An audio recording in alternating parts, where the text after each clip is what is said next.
nama Allah yang Maha Pengasih lagi Maha Penyayang. Bagian ke-8, rahasia takdir. Tidak akan terjadi bencana di permukaan bumi ini kecuali sudah ditentukan oleh Allah jauh sebelum diciptakan. Tidak akan terjadi musibah yang menimpamu kecuali telah digariskan Allah sebelum dirimu diciptakan. Apa yang akan terjadi sudah ditulis oleh Allah. Apa yang akan menimpamu sudah diputuskannya. Semua peristiwa yang akan terjadi telah ditentukannya. Segala ketentuan telah digariskan. Bencana tidak akan menimpamu kecuali Allah yang menghendaki. Apapun yang menimpa dirimu bukanlah suatu pembalasan dan kesalahan yang pernah kau lakukan. Setiap bentuk kesalahan yang pernah kau perbuat tidaklah akan menjadi penyebab musibah yang menimpamu. Tetapi semua itu sudah diputuskan sebelum dirimu diciptakan. Akidah dan keyakinan semacam ini hendaknya kau tanamkan kuat-kuat ke dalam hati nuranimu, sehingga engkau menyadari bahwa bencana adalah sebagai suatu pemberian. Cobaan adalah anugerah dan setiap peristiwa adalah hadiah darinya. Jika engkau senantiasa berprasangka baik kepada Allah, jiwamu menjadi tenang. Rasulullah SAW bersabda, apabila Allah menghendaki suatu kebahagiaan, maka dia akan diberi cobaan. Sekarang kau telah memahami dan hatimu menjadi terbuka. Karena jangan cemas dan khawatir.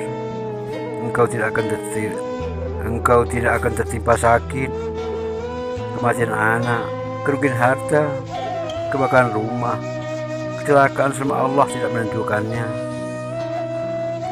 Mengapa harus cemas dan khawatir? Nikmatlah hidup dengan apa adanya.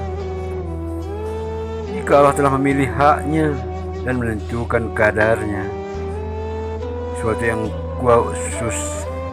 yang kau cemaskan tidak akan terjadi. Hiburan bagi orang-orang yang tertimpa musibah adalah sabar.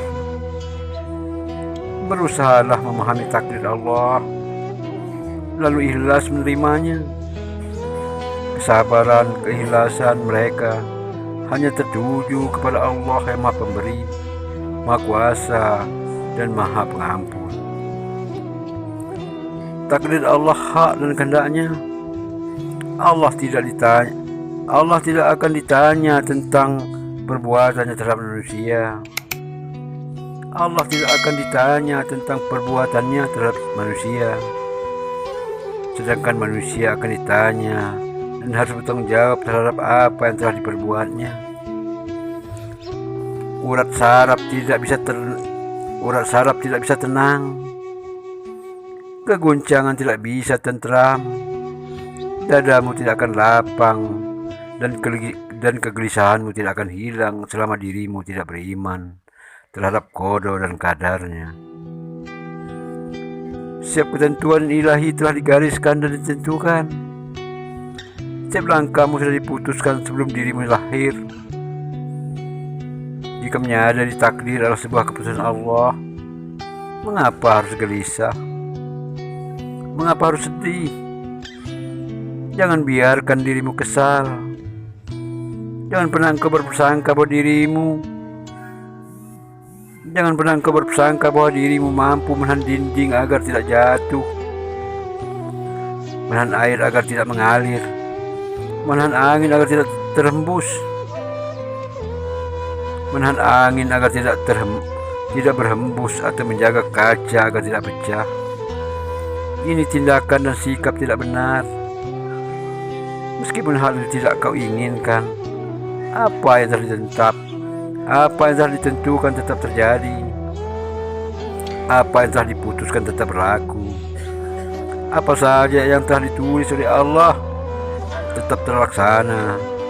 Bukankah Allah berfirman, barang siapa ingin beriman, hendaklah ia beriman, dan barang siapa ingin kafir, biarlah ia kafir. Quran Surah Al-Kahfi 29. Jadi hamba yang patuh di hadapan Allah. Jadi hamba yang patuh di hadapan Allah. Tidak banyak menuntut dan mengeluh. Bersikalah seperti mayat, sepenuhnya pasrah. Lakukan hal itu, pasti jiwamu menjadi tenang. Kecemasan, kekhawatiran, dan kegelisahan menjadi lenyap. Berpasrahlah kepada takdirnya sebelum engkau dilanda kemurkaan. Kebinasaan dan jeritan penyesalan di yaumil kiamat.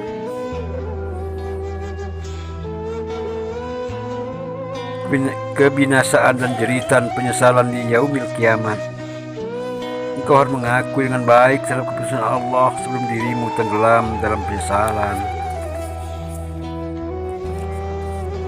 Tenangkanlah jiwamu jika melakukan ikhtiar. Engkau boleh mencurahkan tenaga dan pikiran untuk meraih kebahagiaan hidup. Namun jika kemudian engkau tidak mendapatkan harapanmu, janganlah kecewa. Kekecewaan merupakan sebuah protes kepada Tuhan. Sedangkan hamba yang protes berarti melawan takdirnya. Titik.